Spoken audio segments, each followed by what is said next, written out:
Cresci nos anos 1970, proveniente de uma pequena cidade na Carolina do Norte. Na verdade, é quase pequena demais para ser chamada de cidade, tínhamos apenas uma escola e algumas lojas pequenas. Imagino que consigas conceber quão entediante seria ser um adolescente lá, se não fosse pela floresta. A vizinhança onde morava dava para uma grande floresta que se estendia por 3 milhas. Passei a maior parte da minha adolescência lá com meus 2 melhores amigos, Levi e Connor. Ambos estavam na minha classe na escola, e todos nós tínhamos 15 anos. Levi morava do outro lado da rua, era inteligente e meio quieto, ao contrário de Connor, que morava na parte mais problemática do bairro. Connor era encrenqueiro, sempre sendo enviado para o escritório do diretor pelo menos uma vez por semana. Ele era alto, obnoxioso e um líder nato, sempre encontrando algo para fazermos. Por causa disso, quando ele estava por perto, nunca estávamos entediados. Connor tinha cabelos pretos e bagunçados, e os olhos mais lindos, um azul claro e outro cor de marrom. Ele sempre usava tênis Converse vermelhos desgastados e uma jaqueta jeans, e, é claro, eu tinha uma queda enorme por ele. Levi, por outro lado, tinha cabelos castanhos estilizados, olhos castanhos e sardas. E depois tinha eu, uma garota de cabelos ruivos e olhos castanhos, que muita gente tinha medo por causa da minha hiperatividade. Eu estava sempre pronta para ir a algum lugar ou fazer algo, e sempre falando sobre alguma coisa. Era o início das férias de verão, e Levi me ligou. Fomos buscar Connor, que estava mexendo com o patinete do irmão mais novo no quintal da frente. Perguntamos se ele queria ir para a floresta, e ele concordou. Então, fomos para a floresta e começamos a andar em uma direção aleatória, o que geralmente significava que nos perderíamos e teríamos que encontrar o caminho de volta. Estávamos seguindo uma trilha de cervos que acho que nunca tínhamos explorado antes. Connor encontrou um monte de fezes, é claro, pegou um galho para mexer nelas e começou a nos perseguir. Levi e eu ficamos apavorados e nos dispersamos, nenhum de nós queria ser sujo com aquilo. Eu corri para longe, e por sorte Connor seguiu Levi na direção oposta. Depois de um tempo, eles não voltaram, e comecei a pensar que eles me abandonaram. Estava começando a ficar preocupada. Segui o caminho em que os vi correr, e de repente algo saltou do arbusto e me pegou. Dei um grito de surpresa. Logo percebi que era Connor, e ele fez sinal para eu ficar quieta. Então eu gritei com ele por me assustar, mas quando vi a expressão séria em seu rosto, decidi que não deveria falar e fechei a boca. Connor sussurrou para mim, "Você precisa ver isso." Em seguida, começou a me guiar pelo mato. Logo percebi um cheiro ruim no ar, quanto mais íamos, mais forte ficava. Finalmente, chegamos a um claro verde na floresta. Levi estava olhando para o chão com uma expressão estranha no rosto. Estava prestes a perguntar o que estava errado, mas Connor me puxou alguns metros adiante, onde havia uma vala. Naquela vala, só consigo descrever como algo saído de um pesadelo, era um corpo, uma massa inchada de roxo e azul. O fedor estava terrível, e tive que cobrir a boca com minha blusa para evitar ficar enjoada. Retrocedi até onde Levi estava, e Connor ficou olhando para a vala por mais 5 segundos antes de voltar até nós. "Legal, né?" disse ele com um sorriso. Levi olhou com nojo antes de dizer, "Não, não é legal. Precisamos ir para casa e chamar a polícia." "O quê?" "Por quê?" perguntou Connor. "Quer dizer, por quê? Tem um corpo jogado na floresta, Connor, ela claramente foi assassinada." "Não, cara, é tão legal, não podemos chamar a polícia.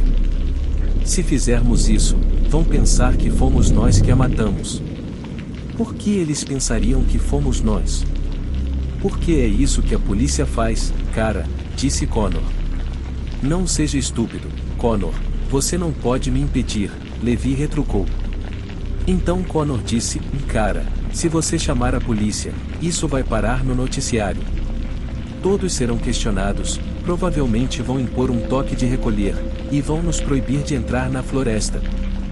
Terá polícia por toda parte, e o verão será um saco. Eu estava apenas observando silenciosamente a discussão sem realmente participar. No entanto, o último argumento de Connor me atingiu, e de jeito nenhum eu ia deixar meu verão ser arruinado. Connor está certo, eu disse. O que? Você não está falando sério? Levi perguntou. Levi, ainda temos o verão inteiro pela frente. Você realmente quer passá-lo dentro de casa? Sim, cara, são 2 contra 1, vamos lá, não faça nada estúpido, disse Connor. Levi abaixou a cabeça e disse, tudo bem, mas eu não chego perto dessa coisa de novo. Connor soltou um suspiro de alívio, e voltamos para casa enquanto ele falava sobre como isso seria nosso segredo. Bem, o segredo não durou muito, porque até o final da semana, Connor mostrou para todos os nossos outros amigos, e foi um milagre que ninguém chamou a polícia. Acho que mostra o quão unidos éramos. Éramos como uma grande família e, como a maioria das famílias, tínhamos nossos segredos. O corpo permaneceu lá pelo resto do verão. Segundo Connor, só restavam ossos. Na última semana das férias de verão, decidimos fazer um grande acampamento com todos os nossos amigos. Estávamos eu, Levi, Connor, Josh, um garoto tagarela com cabelos castanhos bagunçados e olhos azuis, Alice, uma garota quieta com cabelos castanhos lisos cortados em um bob arrumado, Courtney, que eu descreveria como a única garota que eu realmente via como uma amiga, provavelmente porque era a única que aguentava minha atitude mimada. Ela ostentava longos cabelos castanhos escuros, quase negros, com olhos também castanhos e sardas salpicadas nas bochechas. Por fim, havia Kenny Stokes, o rapaz cujo jardim estávamos usando para acampar. Ele tinha cabelos loiros arenosos, olhos castanhos e sardas. O pai dele era proprietário do maior jardim, então, é claro, tivemos a permissão para acampar lá como um bônus adicional. O jardim de Kenny fazia fronteira com a floresta. Apesar de termos prometido à mãe de Kenny que não entraríamos na floresta após o anoitecer, estávamos planejando fazê-lo. Infelizmente, nossos planos foram frustrados pela mãe natureza, pois ela decidiu que era hora de chover. Assim, os 7 de nós nos aglomeramos na maior barraca, que pertencia a Courtney, e jogamos cartas por cerca de 2 horas. Depois de algum tempo, a chuva parou, e Kenny sugeriu que fossemos para a floresta. Então, todos nós discutimos por um tempo sobre onde deveríamos ir e o que deveríamos fazer. Até agora, invadir a escola e passar um tempo lá estava vencendo. Isso mudou quando Connor sugeriu, por que não vamos ver o corpo? Imediatamente, todos colocaram seus sapatos e casacos, e Kenny pegou sua lanterna da loja de $1. Então fomos, com Connor e Kenny liderando o caminho. No entanto, a lanterna de Kenny era bastante ruim e não iluminava bem o caminho. Eu não achava que precisávamos dela de qualquer maneira, porque, embora não tivesse estado lá por semanas, eu me lembrava de como chegar lá. No caminho, conversávamos sobre como o local estaria agora e o quão assustador era. Então, a conversa tomou um rumo que nunca tinha tomado antes. Começamos a falar sobre quem pensávamos que era o corpo e quem o havia assassinado. Isso me assustou, porque me fez ver a situação pelo que realmente era, o corpo de uma pessoa assassinada escondido por alguém na floresta, e nunca relatamos isso. Eu trouxe isso à tona para Connor, mas ele simplesmente afirmou, já é tarde demais. Provavelmente, só restam ossos agora, e mesmo que contássemos à polícia, ficaríamos em apuros por esperar tanto tempo. Diante disso, permaneci em silêncio e continuei andando ao lado de Courtney e Levi, ouvindo Josh contar a história de Alice atrás de nós. Eles logo ficaram em silêncio, no entanto, quando chegamos à vala. Connor e Kenny ficaram lá na beira, iluminando com a lanterna. Kenny ficou chocado.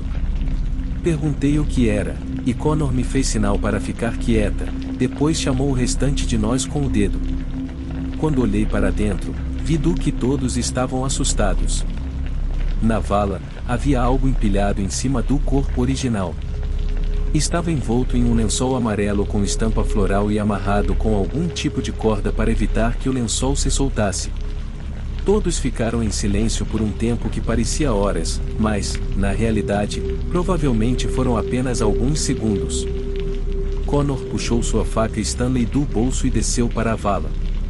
Levi começou a protestar, mas Connor se virou e o fez calar, sussurrando para Kenny iluminar com a lanterna.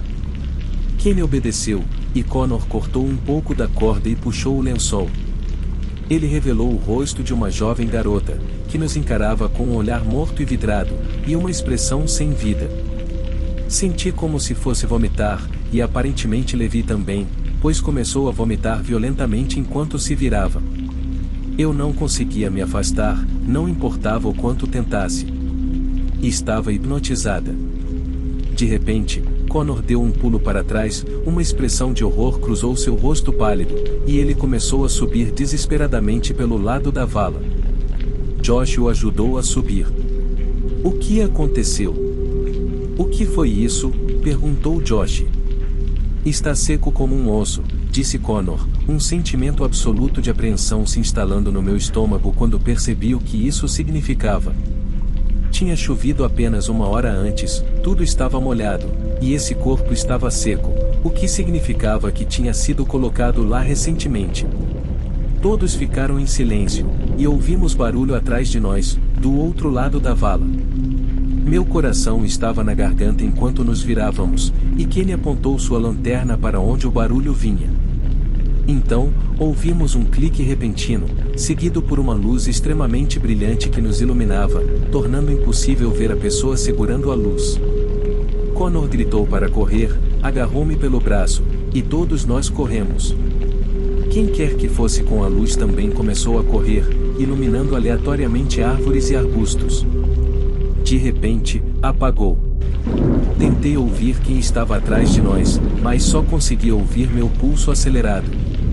Tudo começou a ficar embaçado enquanto atravessávamos a linha das árvores e entrávamos no quintal de Kenny.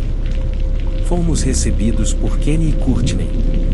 Levi tropeçou alguns segundos depois, com o rosto coberto de lágrimas de medo, e depois foi seguido por Josh. Nos reunimos e todos começaram a falar sobre o que estava acontecendo e quem era aquela pessoa. Depois de alguns minutos, Courtney falou: "Onde está Alice?", disse ela. Todos ficaram em silêncio e olharam para a floresta com medo. Após um silêncio desconfortável, Levi finalmente disse: "Kenny, vá chamar seu pai." Connor olhou para Levi com raiva antes de se virar para Kenny e ordenar: "Não, Kenny, não chame seu pai. Vamos pensar nisso, ok?" "O que há para pensar?", retrucou Levi. "Ele vai chamar a polícia. E você acha que a polícia vai acreditar em nós? Esperaremos 5 minutos, e em seguida, chamaremos seu pai", disse Connor. Por alguma razão, 5 minutos rapidamente se transformaram em 15, e então Connor se virou relutantemente para nós, suspirou derrotado e disse: "Kenny, vá chamar seu pai, mas diga a ele que estávamos brincando de pega-pega e que ela correu para a floresta para não ser pega, ok?" "Certo", concordou Kenny. O pai de Kenny era um homem assustador, com 6 pés de altura e construído como um tanque. Ele também era um ex-fuzileiro naval. Kenny começou a bater na porta dos fundos, e isso durou cerca de 1 minuto antes de o Sr. Stokes abrir a porta com o rosto vermelho de fúria. "O que você está aprontando, garoto?" "São 2 da manhã", ele gritou. "Papai, Alice está na floresta", disse Kenny. "O quê?", perguntou o Sr. Stokes. "Ela correu para lá quando estávamos brincando de pega-pega, e não voltou." "Acho que ela está perdida", explicou Kenny. O Sr. Stokes olhou para a floresta por um tempo, tentando ver além da linha das árvores, antes de murchar um ok. Em seguida, ele se retirou para dentro de casa, apenas para retornar 5 minutos depois com uma grande lanterna. Ele marchou para a floresta enquanto esperávamos por cerca de 20 minutos antes de retornar e dizer: "O fim do jogo, crianças. Vão para casa e peçam a seus pais para trazerem lanternas." E foi isso, todos nós fomos para casa e contamos aos nossos pais o que estava acontecendo, e todos eles vieram ajudar a procurar por Alice. Nos disseram para ficar em casa, mas eu não pude fazer isso. Atravessei a rua e bati na porta de Levi. Ele atendeu, e eu entrei. Aparentemente, Connor teve a mesma ideia, porque ele estava sentado no sofá da sala de Levi. Você acha que vão encontrá-la? Perguntei baixinho. Sim, ela provavelmente entrou em pânico e se perdeu, disse Connor. E se ele a pegou? E se ela está morta? O que você vai fazer então? Disse Levi, enquanto ficava em pé perto da janela olhando para a rua escura. Então, mantemos nossas histórias iguais. Ela correu para a floresta e não voltou, é tudo o que você diz, disse Connor friamente. De repente, o som de sirenes de polícia cortou o ar. Ah, não, murmurou Levi, enquanto carros de polícia dirigiam pela rua em direção à casa de Kenny. Assistimos 2 carros de polícia estacionarem, e os homens saíram com grandes lanternas. Eles andaram pela parte de trás, em direção à floresta. Depois disso, eu e Connor fomos para casa, e eu observei pela minha janela enquanto mais 5 carros de polícia apareciam. Meus pais chegaram por volta das 6 da manhã. Perguntei à minha mãe o que tinha acontecido, e ela me disse que encontraram um corpo na floresta, e as coisas não estavam boas. No dia seguinte, a polícia nos entrevistou, e mantivemos a história de Connor. Eles não encontraram Alice, e como Connor disse, houve cobertura na mídia, uma proibição de irmos para a floresta e um toque de recolher às 21 horas. Quando voltamos à escola, houve uma assembleia sobre segurança com estranhos. Alice nunca foi encontrada, e eventualmente seguimos em frente com nossas vidas, por mais terrível que pareça. Agora, tenho filhos próprios e perdi contato com todos os meus amigos de infância, exceto Levi, que é o pai dos meus filhos. Ele me disse recentemente que Kenny morreu de overdose, e fomos convidados para o funeral, juntamente com o resto das crianças com quem cresci. Eu não vou comparecer ao funeral.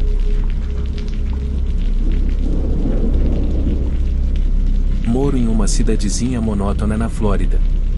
É um lugar sem muitos acontecimentos, então, por diversão ou talvez apenas pelo puro tédio, costumávamos nos reunir, meu amigo e eu, para fazer caminhadas noturnas pela cidade. Geralmente, nos encontrávamos do outro lado da rua, próximo a essas matas, ao lado de uma pequena estação de bombeiros abandonada. Essa área também ficava perto da única estação de gasolina da cidade. Em uma noite específica, meu amigo sugeriu explorar um pequeno caminho que atravessava diretamente as matas. Eram cerca de 1h da manhã, e achei que poderia ser uma aventura interessante, então concordei. Cruzamos a rua e chegamos à entrada da trilha. É importante destacar que havia uma construção à esquerda das matas, então estava cercada. As luzes do local iluminavam a trilha, então não precisávamos realmente de lanternas.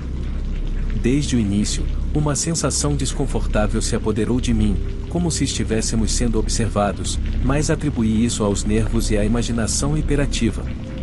Continuamos pela trilha, e comecei a perceber coisas estranhas, como galhos quebrando e folhas sendo amassadas, fora do nosso campo de visão. Sugeri ao meu amigo que talvez devêssemos ir embora.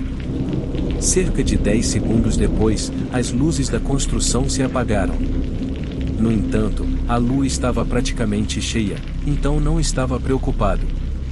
Isso apenas tornou as coisas um pouco mais assustadoras. Não tínhamos percorrido uma grande distância, e eu ainda conseguia ver a entrada da trilha. Decidimos voltar, e senti alívio. Foi quando percebi isso. Agachada na moita, a menos de 5 metros de distância, havia alguém nos observando. Disse ao meu amigo para correr, e fugimos. Eu conseguia ouvir a pessoa correndo atrás de nós. Continuamos correndo até sair das matas e atravessar a rua. Olhei para trás e o vi, bem na entrada da trilha. Esse sujeito estava completamente nu e parecia fora de si. Segurava uma garrafa de vidro e a arremessou em nossa direção. Depois, pegou uma pedra e também a arremessou. Fugimos o mais rápido possível. Só paramos quando chegamos à estação de gasolina. Notei que meu amigo estava sangrando bastante no braço, e ele me contou que algo o atingiu pouco antes de eu mandá-lo correr. Ao examinar mais de perto, percebi que ele tinha um grande pedaço de vidro cravado no braço, precisando de 15 pontos. Chamamos a polícia e explicamos o que aconteceu, em parte porque não queríamos que mais ninguém se machucasse e, em parte, porque não nos sentíamos seguros com aquele sujeito solto. Quando a polícia vasculhou as matas na manhã seguinte, encontraram sinais de que alguém estava vivendo lá e, mais perturbador ainda, roupas ensanguentadas que pareciam pertencer a uma garotinha. Não ouvi mais nada sobre isso desde então.